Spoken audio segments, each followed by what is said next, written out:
Welcome అండి. Hello. యాక్చువల్గా బంగ్లాదేశ్ గురించి రకరకాల చర్చోపచర్చలు జరుగుతూ ఉన్నాయి. ఎవరి విధమైన పాయింట్స్ వాళ్ళు చెప్తున్నారు. అసలు ఓవరాల్గా బంగ్లాదేశ్లో ఇప్పుడు ఒక కొత్త ప్రభుత్వం ఏర్పాటు అవ్వడం జరిగింది. మొహమ్మద్ యూనిస్ తాత్కాలికంగా ప్రభుత్వం ఏర్పాటు చేశారు. దీన్ని ఎలా చూస్తున్నారు? మహమ్మద్ యూనస్ ఈరోజే ప్రమాణ స్వీకారం చేశారు. అయితే ఆయన ప్రధానమంత్రి అనటం లేదు ఇప్పటివరకు నేను చూసిన ప్రకారం. తర్వాత అంటారులేదు తెలియదు, కానీ ఒక సలహా మండలి, ఆ సైనికాధికారి ఎవరైతే ఉన్నాడో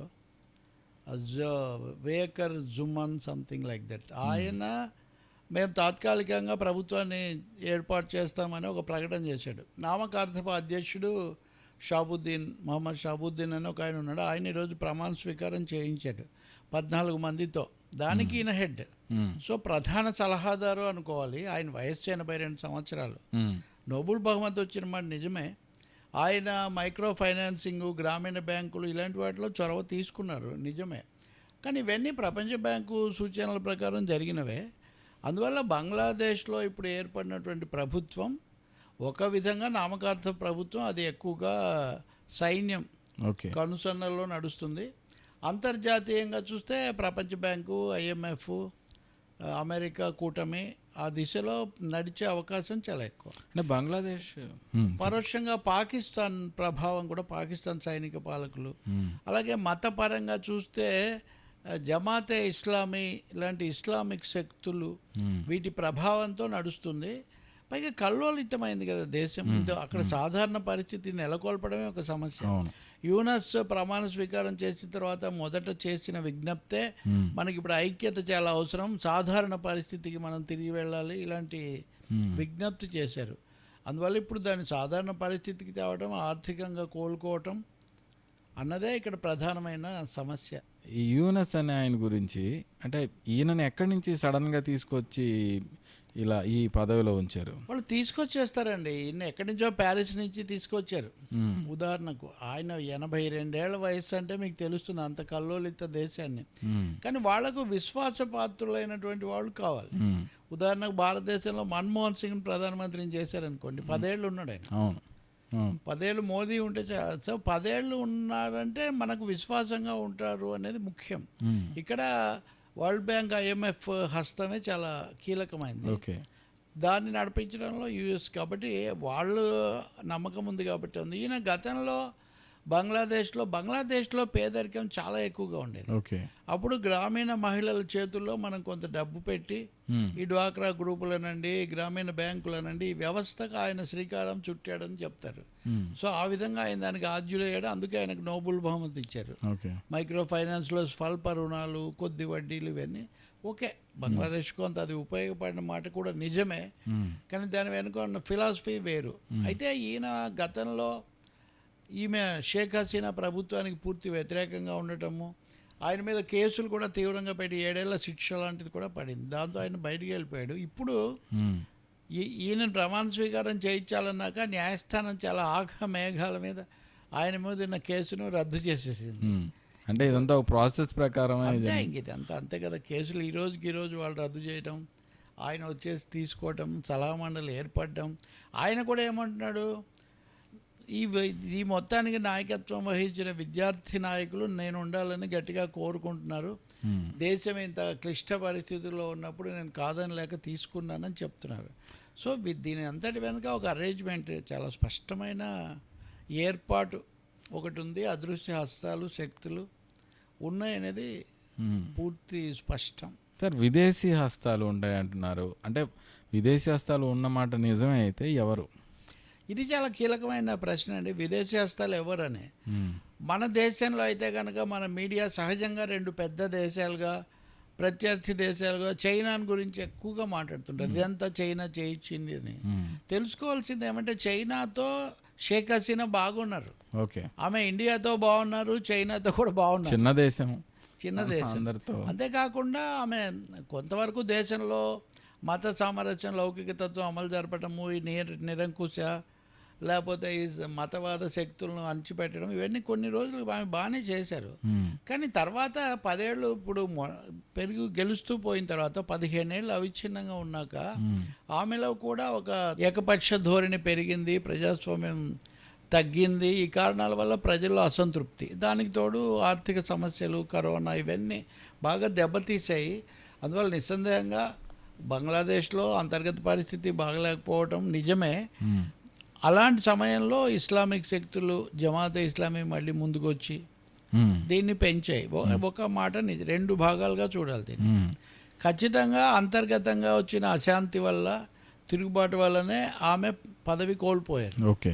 మ్మ్. తిరుగుబాటు లేకపోతే ఆ వ్యతిరేకత అదేదో ఎవరో కల్పించింది కాదు. మ్మ్. కానీ దానివల్ల ఉపయోగం పొందాలి, దాన్ని ఉపయోగించుకోవాలనుకోవడంలో విదేశీ శక్తులు ఉన్నాయి. ఓకే.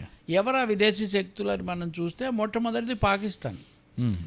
పాకిస్తాన్ భారతదేశం నుంచి విడిపోయాక మళ్ళీ తన నుంచి బంగ్లాదేశ్ విడిపోవడం అనేదాన్ని వాళ్ళు ఏనాడు జీర్ణం చేసుకోలేదు. మ్మ్. మ్మ్. ముఖ్యంగా ఈ మత ఛాందస ఇస్లామిక్ శక్తులు, సైనిక కూటమి కూడా. మ్మ్. పాకిస్తాన్ ఎవరు పాలించినా సైనిక కూటమే ఉంటుంది. మ్మ్. సో వాళ్ళు ఏ అవకాశం వచ్చినా చొరబడడానికి సిద్ధంగా ఉన్నారు. మ్మ్.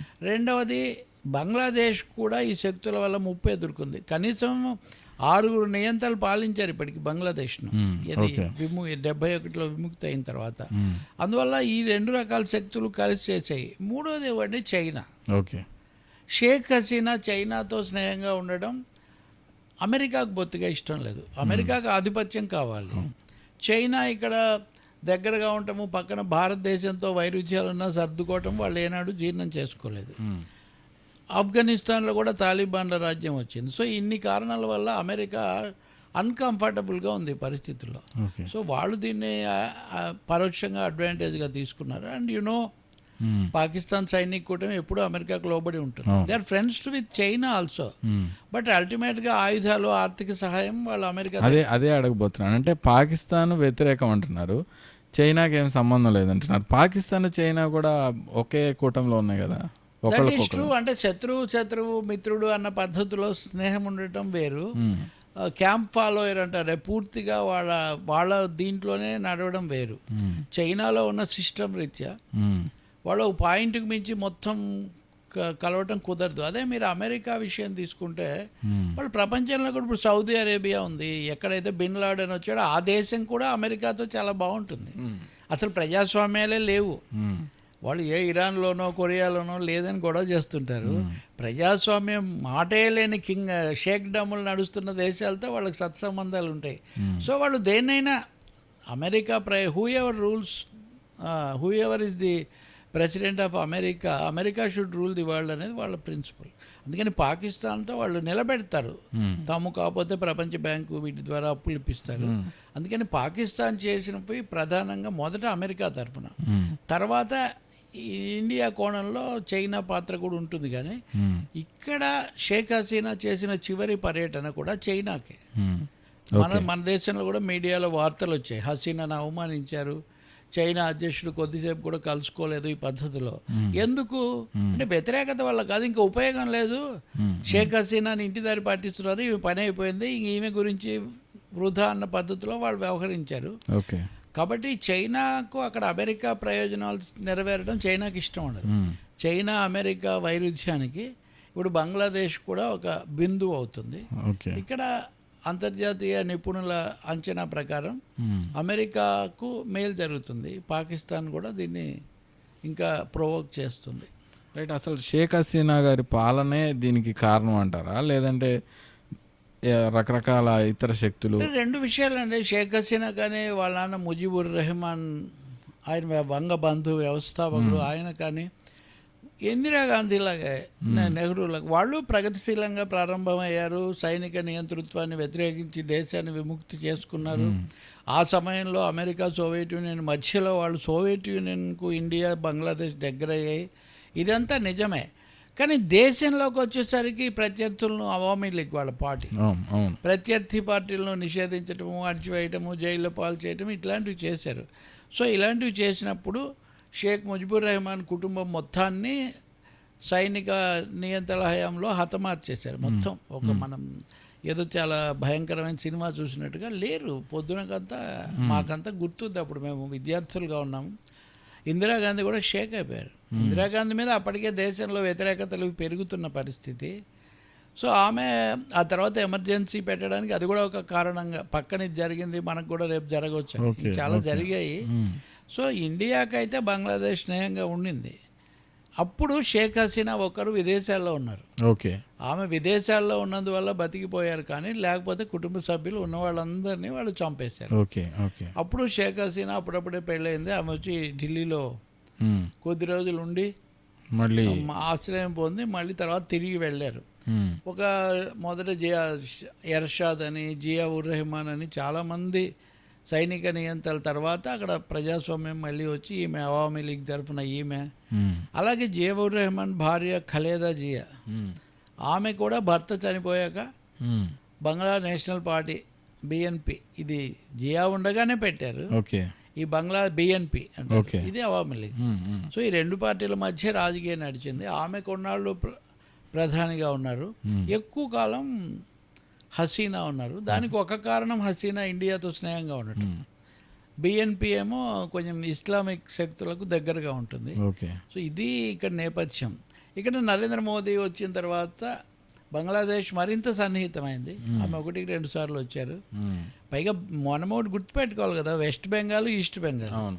ఈస్ట్ బెంగాలే బంగ్లాదేశ్. బంగ్లాదేశ్. అవును. సో రెండు దేశాల జాతీయ గీతం రవీంద్రనాథ్ ఠాగూరే రాశాడు. మ్మ్. బెంగాలీయే అక్కడ ఎక్కువ భాగం మాట్లాడతారు. దాంట్లో ఈ జాతులు మతాల సమస్య కూడా ఉంటుంది. వీటన్నిటి మధ్యలో నెట్టుకుంటూ వచ్చింది. దుర్భర దారిద్ర్యం నుంచి, సైనిక నియంతృత్వం నుంచి బంగ్లాదేశ్ కొంత ప్రజాస్వామ్య వైపు నడిచింది. హసీనా గారి చైనా కూడా మొదట్లో వ్యతిరేకమే, తర్వాత దగ్గర అయ్యారు. కానీ అప్పుడు చైనాకు పాకిస్తాన్కు స్నేహం చాలా ఎక్కువ ఉండేది. ఓకే. ఓకే. చైనాకు సోవియట్కు కూడా వైరుధ్యాలు ఉండేవి. మ్మ్. సో ఈ కారణాల వల్ల బంగ్లాదేశ్ ఏర్పడినప్పటి పరిస్థితి వేరు, మ్మ్. ఈ ఇప్పుడు దశల వారి వేరు. మ్మ్. 15 ఏళ్ళు షేక్ హసీనా అవిచ్ఛిన్నంగా పాలించడం అంటే ఏ పాలకుడికైనా ఇప్పుడు. మ్మ్. కానీ ఏమైంది, పెద్ద గుణపాఠం ఏంటంటే మ్మ్.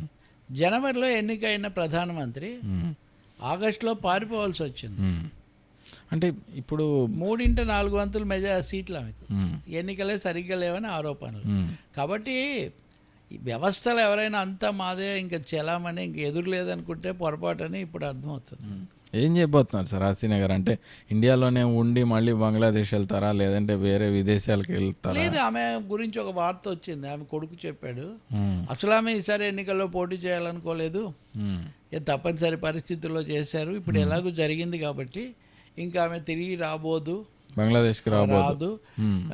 ఈ ఎన్నికల్లో రాజకీయాల్లో పాల్గొనే ఉద్దేశం లేదని ప్రకటించారు. మ్మ్. కానీ ఒకటి గుర్తుపెట్టుకోవాలి, మ్మ్. సైనిక పాలకుల నుంచి తప్పించుకోవడం కోసం మ్మ్. పాకిస్తాన్లో నాయకులు కూడా తరచూ ఇది చెప్తుంటారు. నవాజ్ షరీఫ్ ఉన్నాడు, నేను అక్కడెక్కడ ఉంటాను, ఇంకా నేను శాశ్వతంగా వెళ్ళిపోతున్నాను అంటాడు. ముషర్రఫ్ అంటాడు ఆయన. కానీ మళ్ళీ వాళ్ళు కొన్నాళ్లకు మ్మ్. పరిస్థితులు చక్కబడగానే బెనజీర్ భుట్టోని చంపేశాక ఆమె భర్త వచ్చి మ్మ్. అతను పెత్తనం చేశాడు కదా. మ్మ్. కాబట్టి ఇక్కడ వ్యూహాత్మకంగా చెప్తున్నారా నిజంగానే తెలియదు. కానీ బట్ ఆమె వయసు కూడా ఎక్కువ అయింది కదా, చాలా కాలం ఉన్నారు కాబట్టి రాకపోయినా ఆశ్చర్యం లేదు. ఇంకా ఎక్కడ ఉంటారు అనేది కూడా ఒక ప్రశ్న. ఈరోజు అయితే ఇప్పుడు నేను రాబోతున్నప్పుడు చూస్తే మ్మ్. ఆమె టీం, మ్మ్. ఆమె బృందం నెమ్మదిగా భారతదేశాన్ని వదలటం మొదలైంది అని చెప్తున్నారు. ఓకే. మ్మ్. ఆమె కూడా వెళ్తారు. ఆమె లండన్ బ్రిటన్ వెళ్ళాలనుకున్నారు, యూకే. అంటే అందరూ బ్రిటన్నే. అంటే బ్రిటన్ కోరలుడిన సింహం అయినప్పటికీ ప్రాచీన పాత వలసవాదానికి అది కేంద్రం కదా. ప్రపంచంలో ఉన్న అన్ని ఉద్యమాలు, అన్ని సంస్థలకు బ్రిటన్లో ఒక బ్రాంచి ఉంటుంది. ఓకే. అది శ్రీలంక తమిళ తీవ్రవాదులైనా, ఖలిస్తానవాదులైనా, ఎవరైనా సరే. ఇప్పుడు ఈమెకు అలాగే అన్ని జాతుల వాళ్ళు కూడా అక్కడ ఉంటారు. భారతీయులు చాలా ఎక్కువ మంది ఉంటారు. ఓకే. కాబట్టి ఈ మధ్య వర్ణ దురహంకారం ఎక్కువగా ఉంది. ఇప్పుడు ఈ సమయంలో బ్రిటన్లో కూడా అశాంతి చాలా ఎక్కువగా ఉంది, కలహాలు జరుగుతున్నాయి.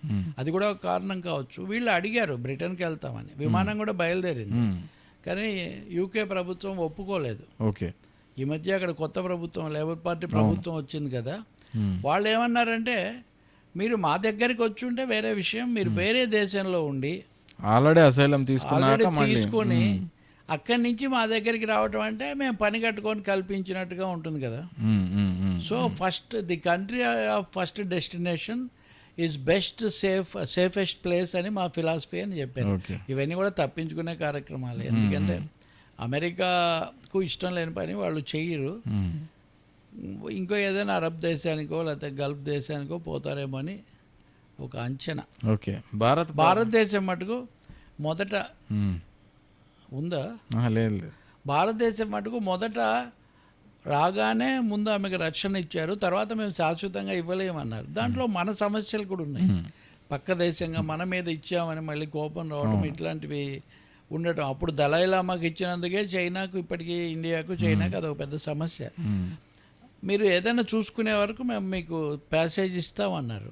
కానీ విచిత్రంగా నిన్న రాత్రి భారతదేశ వర్గాలు, ప్రభుత్వ వర్గాలు, ఓకే మీరు ఇక్కడ కావాల్సిన రోజులు ఉండొచ్చు, మీకేం ఇబ్బంది లేదని ఆమెకు హామీ ఇచ్చారు.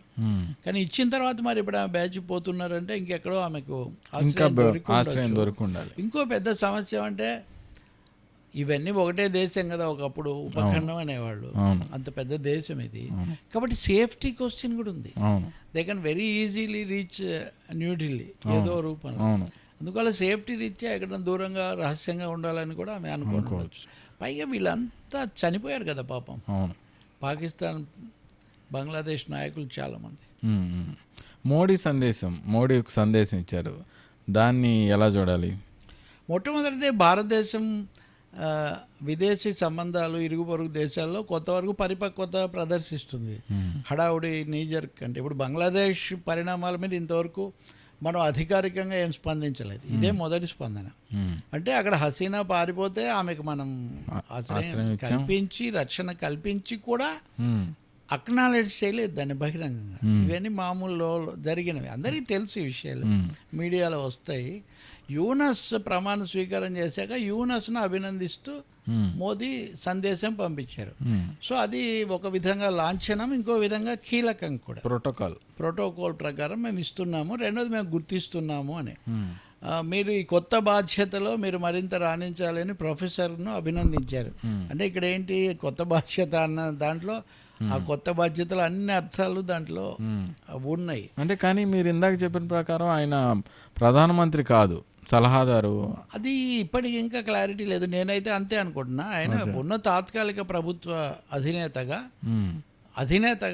సలహా మండలి అధినేతగా ఆయన ఉంటారు. ఆయన వచ్చింది కూడా chief advisor and advisory council.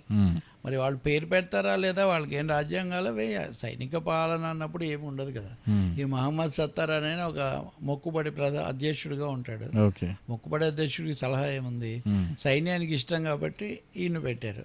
కానీ మోదీ మెసేజ్లో కీలకమైంది ఏంటంటే బంగ్లాదేశ్ మళ్ళీ సాధారణ పరిస్థితి త్వరగా రావాలని, మైనారిటీ హిందువులతో సహా అన్ని మతాల మధ్య శాంతి సామరస్యాలు నెలకొల్పుతారని నేను ఆశిస్తున్నాను, ఇట్లాంటివి చెప్పారు.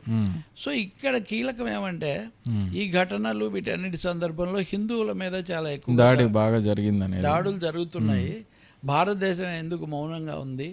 అలాగే బీజేపీకి చెందిన యోగి ఆదిత్యనాథ్ ఉత్తరప్రదేశ్ ముఖ్యమంత్రి, హేమంత బిశ్వా శర్మ అస్సాం ముఖ్యమంత్రి లాంటి వాళ్ళే దీని మీద ఆందోళన వెలిబుచ్చారు బహిరంగంగా, వాళ్ళని దాచుకోవాలి. బాబా రామ్దేవ్ కూడా మాట్లాడారు, వీళ్ళంతా. కాబట్టి మోదీ ఇవన్నీ దృష్టిలో పెట్టుకొని చెప్పి ఉండాలి.